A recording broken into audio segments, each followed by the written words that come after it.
नमस्कार दोस्तों, स्वागत है आपका 19 जून 2023 आपकी अपनी फूल पत्ती वाली क्लास में। दोस्तों, चर्चा करेंगे रोज की तरह करंट अफेयर से जुड़े 10 महत्वपूर्ण सवाल जो आपकी प्रतियोगी परीक्षाओं के लिए काफ़ी महत्वपूर्ण होने वाले हैं। दोस्तों, यदि आपने हमारी कल संडे वीकली रिवीजन की क्लास नहीं देखी है तो वो भी आप जरूर से देखें, जिसका लिंक इस वीडियो के नीचे कमेंट बॉक्स में मिल जाएगा। यदि आपने अभी तक हमारे चैनल को सब्सक्राइब नहीं किया है तो प्लीज़ चैनल को सब्सक्राइब करें, वीडियो को लाइक करें और ज़्यादा से ज़्यादा अपने दोस्तों के साथ में शेयर करें। तो बिना किसी देरी के स्टार्ट करते हैं आज का पहला क्वेश्चन है 16 जून 2023 को भारत की G20 अध्यक्षता के तहत 2 दिवसीय विज्ञान 20 सम्मेलन का आयोजन कहाँ किया गया है। तो ये जो 2 दिवसीय विज्ञान सम्मेलन का आयोजन हुआ है, ये भोपाल के अंदर इस सम्मेलन का आयोजन किया गया है। तो ये आपको ध्यान रखना है। इस सम्मेलन की जो थीम थी वो विज्ञान को समाज और संस्कृति से जोड़ना, इस सम्मेलन की थीम थी। तो ये आपको ध्यान रखना है। और इस वर्ष भारत है जो G20 की अध्यक्षता कर रहा है, इसी के तहत ये 2 दिवसीय विज्ञान जो सम्मेलन है इसका आयोजन किया गया है। तो ये आपको ध्यान रखना है। यदि G20 के बारे में बात करें तो G20 की जो स्थापना है, जो 1999 में G20 की स्थापना होती है, स्थापना के समय इसमें 7 सदस्य देश थे और वर्तमान में G20 में 19 देश और यूरोपीय यूनियन है जो कि एक संस्था है। टोटल इस तरह से इसमें 20 है जो सदस्य देश हो जाते हैं। तो ये आपको ध्यान रखना है। G20 का कोई हेडक्वार्टर नहीं है, तो ये आपको ध्यान रखना है। और लास्ट ईयर जो 17वां सम्मेलन था 2022 में, उसकी अध्यक्षता है जो इंडोनेशिया करता है और इसका सम्मेलन बाली इंडोनेशिया में होता है। ये भी आपको ध्यान रखना है। और हाल ही में जो G20 2023 की अध्यक्षता कर रहा है वो भारत इसकी अध्यक्षता कर रहा है। इस वर्ष जो इसकी थीम है वो वसुधैव कुटुंबकम इसकी थीम है और भारत का जो शेरपा है वो अमिताभ कांत जी है जो इसमें शेरपा होने वाले हैं। तो ये आपको ध्यान रखना है। कुछ इंपॉर्टेंट पॉइंट्स और देखेंगे। खेलो इंडिया यूथ गेम, जिसका हाल ही में जो 5वां संस्करण हुआ है वो मध्य प्रदेश में इसका आयोजन किया गया है। इसका शुभंकर है जो आशा है और पदक तालिका में जो शीर्ष पर रहा है वो महाराष्ट्र है जो पदक तालिका में शीर्ष पर रहा है। तो ये भी आपको ध्यान रखना है। 17वां प्रवासी भारतीय सम्मेलन है जो इसका आयोजन है जो इंदौर मध्य प्रदेश में इसका आयोजन किया गया है। इसमें जो चीफ गेस्ट है वो गुयाना के राष्ट्रपति मोहम्मद इरफान है जो इसमें चीफ गेस्ट के रूप में आए थे। तो ये आपको ध्यान रखना है। G7 2023 का सम्मेलन है, ये हाल ही में हिरोशिमा जापान में G7 2023 सम्मेलन का अध्यक्षता की गई है। तो ये आपको ध्यान रखना है। सुंदरजा आम, जिसको हाल ही में GI टैग प्रदान किया गया है, ये मध्य प्रदेश का है। ये आपको ध्यान रखना है। धुआंधार जलप्रपात है, ये मध्य प्रदेश में स्थित है जो कि नर्मदा नदी पर है। फर्स्ट प्रमाणित हर घर जल वाला जिला कौन सा है, तो बुरहानपुर जिला है जो कि MP में स्थित है। वो पहला जिला है जो कि 100% हर घर जल प्रमाणित वाला जिला है। तो ये आपको ध्यान रखना है। और फर्स्ट राज्य के बारे में बात करें जो कि हर घर जल प्रमाणित है, वो गोवा राज्य है। तो ये सारे इंपॉर्टेंट पॉइंट्स आपको ध्यान रखने हैं। दोस्तों, आगे बढ़ने से पहले मैं आपको बता दूं, इन सभी 10 क्वेश्चंस की जो PDF है वो हमारे टेलीग्राम चैनल जीने स्टॉक पर मिल जाएगी, जिसका लिंक इस वीडियो के नीचे कमेंट बॉक्स में दिया हुआ है। वहां जाकर आप ये PDF है जो बिल्कुल निःशुल्क डाउनलोड कर सकते हो। और यदि दोस्तों आपको वीडियो पसंद आ रहा है तो प्लीज़ वीडियो को लाइक करें, और यदि आपने अभी तक चैनल को सब्सक्राइब नहीं किया है तो प्लीज़ चैनल को सब्सक्राइब करें। नेक्स्ट क्वेश्चन देखेंगे। हाल ही में नाटो ने समुद्र के नीचे पाइपलाइनों और डेटा केबलों की सुरक्षा के लिए नया निगरानी केंद्र कहाँ स्थापित किया है। तो हाल ही में नाटो के द्वारा नया निगरानी केंद्र है जो कि पाइपलाइनों और डेटा केबलों की सुरक्षा के लिए स्थापित किया गया है। ये जो निगरानी केंद्र है नॉर्थवुड में स्थापित किया गया है जो कि लंदन के पास है। तो ये आपको ध्यान रखना है। Last year Nord stream pipeline हादसा हुआ था, इसी हादसे को देखते हुए इस निगरानी केंद्र को स्थापित किया गया है। तो ये पॉइंट्स आपको ध्यान रखना है। नाटो के बारे में बात करें तो नाटो की जो स्थापना है 1949 में नाटो की स्थापना होती है और वर्तमान में नाटो में 31 सदस्य देश है। तो ये आपको ध्यान रखना है। और नाटो का जो हेडक्वार्टर है वो ब्रुसेल्स बेल्जियम में नाटो का हेडक्वार्टर स्थित है। और वर्तमान में जो नाटो के हेड है वो स्टोल्टेनबर्ग है जो वर्तमान में नाटो के हेड है। तो ये पॉइंट्स भी आपको ध्यान रखना है। कुछ इंपॉर्टेंट पॉइंट्स और ध्यान रखेंगे। एयर डिफेंडर एक्सरसाइज है, ये नाटो की है और हाल ही में इसका आयोजन है ये जर्मनी देश में किया गया है। तो ये भी आपको ध्यान रखना है। नाटो का जो नवीनतम देश है, नवीनतम सदस्य देश है जो फिनलैंड बना है जो कि नाटो का 31वां सदस्य देश बना है। तो ये आपको ध्यान रखना है। लोकशील्ड अभ्यास है, ये नाटो के द्वारा हाल ही में आयोजित कराया गया था जो कि साइबर सुरक्षा का सबसे बड़ा युद्ध अभ्यास था। तो ये आपको ध्यान रखना है। बाल्टिक देश के बारे में बात करें तो बाल्टिक देशों में 3 देश शामिल होते हैं जिसमें एस्टोनिया, लातविया और लिथुआनिया, ये 3 देश है जो कि बाल्टिक देशों की श्रेणी में आते हैं। तो ये पॉइंट्स आपको ध्यान रखना है। आगे बढ़ते हैं। नेक्स्ट क्वेश्चन है, हाल ही में किस देश ने 116 साल बाद कंसेंट की आयु को 13 वर्ष से 16 वर्ष निर्धारित कर दिया गया है? तो हाल ही में जो कंसेंट की आयु है वो 13 वर्ष से बढ़ाकर 16 वर्ष है जो कर दिया गया है, वो जापान के द्वारा कर दिया गया है। तो 116 साल बाद इसमें चेंजमेंट किया गया है, तो ये आपको ध्यान रखना है। जो कंसेंट की आयु 13 वर्ष थी वो 1907 से चली आ रही है, और हाल ही में इसमें परिवर्तन करके इसको 16 वर्ष इस आयु को कर दिया गया है, तो ये आपको ध्यान रखना है। कंसेंट के बारे में जानेंगे, एक्चुअल में कंसेंट होता क्या है। कंसेंट वह न्यूनतम आयु होती है यदि इससे नीचे जाने पर यदि कोई यौन गतिविधि करता है तो उन्हें बलात्कार की श्रेणी में माना जाएगा। तो वो सारी कंसेंट के बारे में है, तो ये आपको ध्यान रखना है। कुछ इंपॉर्टेंट पॉइंट्स और ध्यान रखेंगे। राष्ट्रपति, उपराष्ट्रपति और राज्यपाल के लिए न्यूनतम आयु है वो 35 वर्ष होती है, यह आप सभी को पता होगा। लोकसभा सांसद के लिए न्यूनतम आयु है ये 25 वर्ष है। राज्यसभा सांसद के बारे में बात करें तो इसके लिए जो न्यूनतम आयु है वो 30 वर्ष है। यदि मतदान के लिए न्यूनतम आयु के बारे में बात करें तो मतदान के लिए जो न्यूनतम आयु है वो 18 वर्ष निर्धारित की गई है, जो कि 61वें संविधान संशोधन के तहत है। जो मतदान के लिए न्यूनतम आयु 18 वर्ष निर्धारित की गई थी। तो यह सारे पॉइंट्स आपको ध्यान रखने हैं। नेक्स्ट क्वेश्चन देखेंगे, हाल ही में अंतर्राष्ट्रीय मरुस्थलीकरण और सूखे के खिलाफ दिवस 2023 कब मनाया गया? तो हाल ही में जो मरुस्थलीकरण और सूखे के खिलाफ रोकथाम दिवस मनाया गया है ये 17 जून को मनाया गया है, तो ये आपको ध्यान रखना है। पहली बार इस दिवस को 1995 में मनाया गया था, और इस वर्ष जो इसकी थीम है वो हर लैंड्स हर राइट्स इसकी थीम है, तो ये आपको ध्यान रखना है। इस जो थीम है और इस मरुस्थलीकरण सूखे के खिलाफ जो दिवस मनाया गया है, इसका जो प्रमुख उद्देश्य है इस वर्ष जो महिलाएं हैं उनको मरुस्थलीकरण रोकथाम के लिए उनकी महिलाओं की जो भागीदारी है उनको बढ़ावा देने के लिए इस वर्ष इसकी थीम इस प्रकार की रखी गई है, तो ये आपको ध्यान रखना है। और ये दिवस है जो UNCCD के द्वारा प्रत्येक साल सेलिब्रेट किया जाता है। इसकी जो फुल फॉर्म है जो United Nations Convention to Combat Desertification UNCCD की फुल फॉर्म है। इसकी स्थापना है जो 1994 में इसकी स्थापना होती है, और ये मरुस्थलीकरण रोकथाम के लिए कार्य करता है, तो ये आपको ध्यान रखना है। कुछ लल्लन टॉप बातें और ध्यान रखेंगे। क्योटो प्रोटोकॉल है ये 1997 में आता है, और इसकी जो क्योटो प्रोटोकॉल है इस सम्मेलन की अध्यक्षता है ये जापान के द्वारा की जाती है। क्योटो प्रोटोकॉल है इसको लागू है जो 2005 में किया गया था, और ग्रीन हाउस गैसों का जो उत्सर्जन है उसको कम करने के लिए क्योटो प्रोटोकॉल आता है, तो ये आपको ध्यान रखना है। सेंडाई फ्रेमवर्क है ये आपदा प्रबंधन के लिए बनाया गया था, और ये जापान में इसकी बैठक हुई थी, तो ये आपको ध्यान रखना है।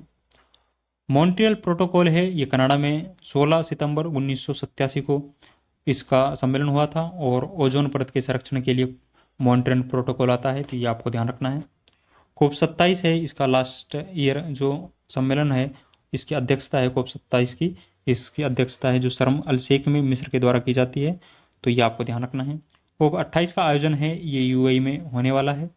और कोप 15 के बारे में बात करें तो ये मॉन्ट्रियल में इस सम्मेलन का आयोजन होगा, और कोप 15 है जो जैव विविधता से संबंधित है, तो ये आपको ध्यान रखना है।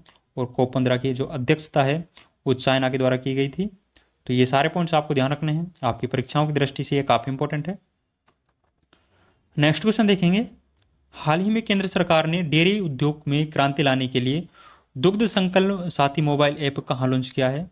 तो हाल ही में केंद्र सरकार के द्वारा दुग्ध संकलन साथी मोबाइल ऐप है ये लॉन्च किया गया है। ये उत्तराखंड की मसूरी से इस ऐप को लॉन्च किया गया है। इसको जो लॉन्च है ये महेंद्र पांडे के द्वारा किया गया है जो कि भारी उद्योग मंत्री है, और इस ऐप का जो निर्माण है वो REIC कंपनी के द्वारा इसका निर्माण किया गया है। इसकी full form Rajasthan electronic instrument limited है जो इस कंपनी की फुल फॉर्म है, तो ये आपको ध्यान रखना है कि इसका निर्माण है जो REIC के द्वारा किया गया है।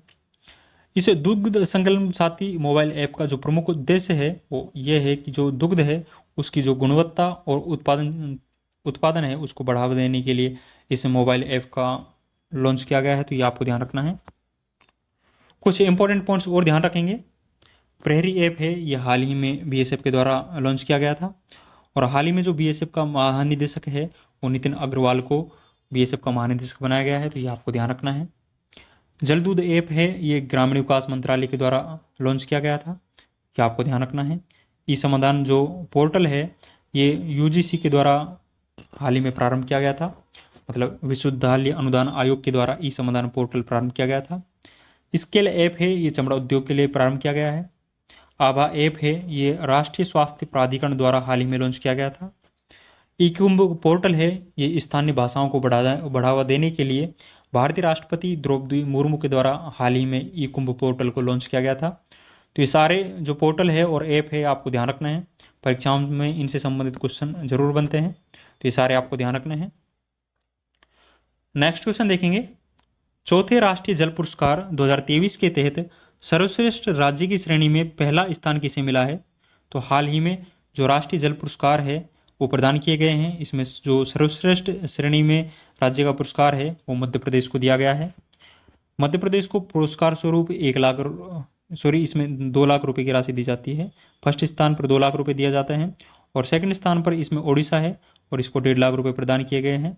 और थर्ड स्थान पे बारे में बात करें तो इसमें आंध्र प्रदेश और बिहार है जो इसमें थर्ड स्थान पर आते हैं और इनको 1 लाख रुपए है जो पुरस्कार राशि प्रदान की जाती है, ये आपको ध्यान रखना है। फर्स्ट टाइम जो राष्ट्रीय जल पुरस्कार है इसका आयोजन है जो 2018 में किया गया था, तो मतलब 2018 में राष्ट्रीय जल पुरस्कार है ये दिए गए थे और हाल ही में चौथे राष्ट्रीय जल पुरस्कार है दिए गए हैं, तो ये आपको ध्यान रखना है। यह 11 श्रेणियों में ये पुरस्कार दिया जाता है। यदि सर्वश्रेष्ठ जिले की श्रेणी के बारे में बात करें तो सर्वश्रेष्ठ जो जिले की श्रेणी है इसमें गंजम जिला है जो कि ओडिशा में स्थित है, इसको सर्वश्रेष्ठ जिले की श्रेणी में जल पुरस्कार प्रदान किया गया है। तो ये सारे पॉइंट्स आपको ध्यान रखने हैं। कुछ इंपॉर्टेंट पॉइंट्स और ध्यान रखते हैं। हाल ही में जल निकाय की जनगणना हुई है, मतलब जल निकाय की गणना की गई है, तो इसमें सर्वाधिक जो जल निकाय है वो पश्चिम बंगाल में है, तो ये आपको ध्यान रखना है। हाल ही में जो इंडिया जस्टिस की रिपोर्ट ये जारी की गई है इसमें जो फर्स्ट स्थान पर है वो कर्नाटक राज्य है, जबकि अंतिम स्थान पर है जो उत्तर प्रदेश है, तो ये आपको ध्यान रखना है। 36वां राष्ट्रीय खेल जिनका हाल ही में आयोजन हुआ है ये गुजरात में इनका आयोजन हुआ है और इसमें पदक तालिका में जो शीर्ष स्थान पर रहा है वो महाराष्ट्र रहा है, तो ये आपको ध्यान रखना है। वन रिपोर्ट में सर्वाधिक वृद्धि वाला राज्य कौन सा है? तो हाल ही में जो 17वीं वन रिपोर्ट जारी की गई है तो इसमें जो सर्वाधिक वृद्धि वाला राज्य है यह आंध्र प्रदेश रहा है, तो ये आपको ध्यान रखना है। वन रिपोर्ट है जो प्रत्येक 2 साल में प्रकाशित की जाती है और हाल ही में ये 17वीं प्रकाशित की गई है, तो ये आपको ध्यान रखना है। नेक्स्ट क्वेश्चन देखेंगे, हाल ही में किस देश ने साइलेंट बारकर परियोजना के तहत एक ही रॉकेट से 41 उपग्रह को प्रक्षेपित किया है? तो हाल ही में जो साइलेंट बारकर परियोजना है इसके तहत एक ही रॉकेट से 41 उपग्रह को लॉन्च किया गया है। ये जो 41 उपग्रह हैं ये चाइना के द्वारा लॉन्च किए गए हैं। चाइना का जो लॉन्ग मार्च 2D रॉकेट है इसके द्वारा इन उपग्रह को लॉन्च किया गया है, तो ये आपको ध्यान रखना है। यदि सर्वाधिक उपग्रह भेजने के विश्व रिकॉर्ड के बारे में बात करें तो ये जो सर्वाधिक उपग्रह भेजने का जो वर्ल्ड रिकॉर्ड है वो स्पेस एक्स कंपनी के पास है। स्पेस एक्स कंपनी के द्वारा 143 उपग्रह भेजे गए थे, जो कि फाल्कन 9 जो रॉकेट है उसके द्वारा स्पेस एक्स कंपनी के द्वारा 143 रॉकेट है ये भेजे गए थे, तो ये आपको ध्यान रखना है। सेकंड स्थान पर जो वर्ल्ड रिकॉर्ड है वो भारत का है। भारत के द्वारा 104 उपग्रह ये प्रक्षेपित किए गए थे, जो कि PSLV जो 37 रॉकेट है इसके द्वारा भारत के ने 104 उपग्रह प्रक्षेपित किए थे। तो भारत का सेकंड स्थान है और पहला स्थान है जो कि स्पेस एक्स कंपनी का है, तो ये सारे पॉइंट्स आपको ध्यान रखने हैं। कुछ इंपॉर्टेंट पॉइंट्स और ध्यान रखेंगे। GSLV F12 है जिससे हाल ही में NVS-01 उपग्रह है ये प्रक्षेपित किया गया है। जो NVS-01 उपग्रह है ये जो कि सेकंड जनरेशन का पहला उपग्रह है, तो इसलिए ये इंपॉर्टेंट हो जाता है। तो हाल ही में इसको जो GSLV F12 रॉकेट है इसके द्वारा लॉन्च किया गया था, तो ये आपको ध्यान रखना है। PSLV C-55 जो रॉकेट है इसके द्वारा सिंगापुर के 2 उपग्रह लॉन्च किए गए थे, तो ये आपको ध्यान रखना है। और PSLV C-54 के द्वारा भूटान का जो INS-2B उपग्रह है इसको लॉन्च किया गया था, तो ये भी आपको ध्यान रखना है। SSLV जो 02 लॉन्चिंग व्हीकल है मतलब रॉकेट है इसके द्वारा आज़ादी सेट और EOS-07 2 उपग्रह प्रक्षेपित किए गए थे, तो ये भी आपको ध्यान रखना है। LVM-3 है इसके द्वारा वन वेव है इसके उपग्रह को लॉन्च किया गया था। तो ये सारे आपको लॉन्चिंग व्हीकल और इनसे भेजे जाने वाले उपग्रह ध्यान रखने हैं। परीक्षाओं में इनसे संबंधित क्वेश्चन ज़रूर आते हैं, तो ये आपको बहुत बारीकी से देखने हैं। नेक्स्ट क्वेश्चन देखेंगे, जम्मू कश्मीर जिला सुशासन सूचकांक 3.0 की तालिका में शीर्ष स्थान किस जिले को मिला है? तो हाल ही में जम्मू कश्मीर के द्वारा जिला सुशासन सूचकांक जारी किया गया है। इसका ये तीसरा संस्करण है जो जारी किया गया है, तो ये आपको ध्यान रखना है। इस तालिका में जो शीर्ष स्थान पर रहा है वो जम्मू जिला रहा है, तो ये आपको ध्यान रखना है। सेकंड स्थान है वो सांबा जिले का है, जबकि थर्ड स्थान है जो श्रीनगर जिले का है, तो ये आपको ध्यान रखना है। और यह हाल ही में जम्मू कश्मीर के द्वारा जिला सुशासन सूचकांक का तीसरा संस्करण है ये जारी किया गया है, तो ये पॉइंट्स आपको ध्यान रखना है। कुछ इंपॉर्टेंट पॉइंट्स और ध्यान रखेंगे। निवेशक दीदी है ये भारत का पहला तैरता हुआ वित्तीय साक्षरता अभियान है जो कि जम्मू कश्मीर से प्रारंभ किया गया था। और इंडियन पोस्ट पेमेंट बैंक है, इसके द्वारा इस साक्षरता अभियान को प्रारंभ किया गया था, तो ये आपको ध्यान रखना है। दुनिया का सबसे ऊंचा रेलवे पुल है ये चेनाब नदी पर बनाया गया है, तो ये आपको ध्यान रखना है। लेवेंडर फेस्टिवल है ये जम्मू कश्मीर में प्रत्येक साल सेलिब्रेट किया जाता है। बसहोली पेंटिंग जिसको हाल ही में जीआई टैग प्रदान किया गया है ये जम्मू कश्मीर की है, तो ये आपको ध्यान रखना है। दांचीगम राष्ट्रीय उद्यान है ये जम्मू कश्मीर राज्य में स्थित है। तो ये सारे इंपॉर्टेंट पॉइंट्स आपको ध्यान रखने हैं, आपकी परीक्षाओं की दृष्टि से ये काफ़ी इंपॉर्टेंट है। नेक्स्ट क्वेश्चन देखेंगे, चेन्नई में आयोजित चौथे विश्व स्क्वैश चैंपियनशिप 2023 की विजेता टीम कौन सी है? तो हाल ही में जो चेन्नई में आयोजित हुए हैं चौथे विश्व स्क्वैश चैंपियनशिप, तो इसकी विजेता टीम है वो मिस्र है, जबकि उपविजेता के बारे में बात करें तो इसमें उपविजेता है जो मलेशिया है। तो मिस्र के द्वारा इसमें गोल्ड मेडल जीता जाता है, जो सिल्वर है ये मलेशिया के द्वारा जीता जाता है, जबकि ब्रॉन्ज मेडल है भारत और जापान के द्वारा इसमें ब्रॉन्ज मेडल जीता जाता है, तो ये आपको ध्यान रखना है।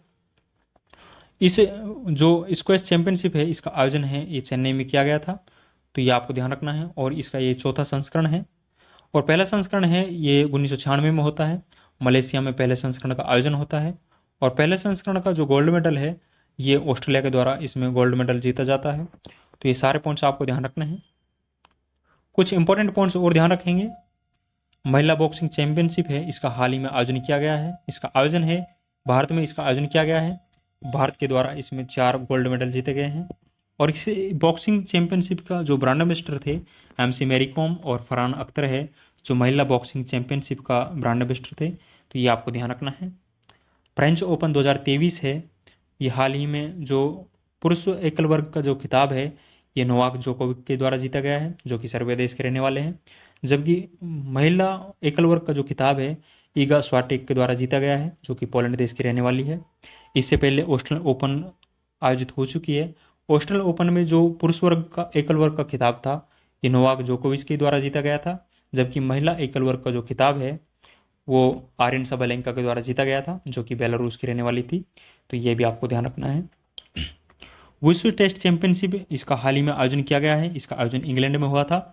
और इसकी जो विजेता टीम है ये विजेता टीम ऑस्ट्रेलिया है, ऑस्ट्रेलिया के द्वारा फाइनल में इसमें भारत टीम को हराया जाता है, तो ये आपको ध्यान रखना है। भारत लगातार दूसरी बार है जो वर्ल्ड टेस्ट चैंपियनशिप के फाइनल में पहुंची है और दोनों बार ही भारत को मुँह की खानी पड़ी है, तो ये आपको ध्यान रखना है। नील नदी का वरदान है ये मिस्र को कहा जाता है, तो ये सारे पॉइंट्स आपको ध्यान रखने हैं। दोस्तों आगे बढ़ते हैं, आज का अंतिम क्वेश्चन देखेंगे। हाल ही में नागरिकों के लिए अरुण पोल ऐप कहाँ लॉन्च किया गया है? तो हाल ही में जो नागरिकों के लिए अरुण पोल ऐप है ये अरुणाचल प्रदेश के ईटानगर में लॉन्च किया गया है। इसको जो लॉन्च है जो अरुणाचल प्रदेश के मुख्यमंत्री है पेमा खांडू के द्वारा इसको लॉन्च किया गया है, तो ये आपको ध्यान रखना है। कुछ इंपॉर्टेंट पॉइंट्स और ध्यान रखेंगे। बोमडिला दर्रा है ये अरुणाचल प्रदेश राज्य में स्थित है। नामदफा राष्ट्रीय उद्यान है ये भी अरुणाचल प्रदेश राज्य में स्थित है। दीपू दर्रा अरुणाचल प्रदेश में स्थित है। शियोम पुल भी अरुणाचल प्रदेश में स्थित है। और अरुणाचल प्रदेश की जो राज्य तितली है वो केसर ए हिंद है जो कि अरुणाचल प्रदेश की राज्य तितली है। तो ये सारे पॉइंट्स आपको ध्यान रखने हैं आपकी परीक्षाओं की दृष्टि से। ये जो जितने भी लंदन टॉप क्वेश्चंस कराए हैं वो काफ़ी इंपॉर्टेंट है, तो यह आप बहुत बारीकी से ये लंदन टॉप क्वेश्चंस को देखें। दोस्तों यदि आपको ये वीडियो पसंद आता है तो वीडियो को लाइक करें और ज़्यादा से ज़्यादा अपने दोस्तों के साथ में शेयर करें। इन सभी 10 क्वेश्चंस की जो PDF है वो हमारे टेलीग्राम चैनल जीएनएस टॉप पर मिल जाएगी, जिसका लिंक इस वीडियो के नीचे कमेंट बॉक्स में दिया हुआ है। वहाँ जाकर आप ये PDF है जो बिल्कुल निःशुल्क डाउनलोड कर सकते हो। दोस्तों यदि आपको वीडियो पसंद आता है तो प्लीज़ वीडियो को लाइक करें, और यदि आपने अभी तक हमारे चैनल को सब्सक्राइब नहीं किया है तो प्लीज़ चैनल को सब्सक्राइब भी करें। तो कैसा लगा वीडियो आप कमेंट बॉक्स में अपनी राय ज़रूर दें। तो मिलते हैं नेक्स्ट वीडियो में। थैंक यू, जय हिंद।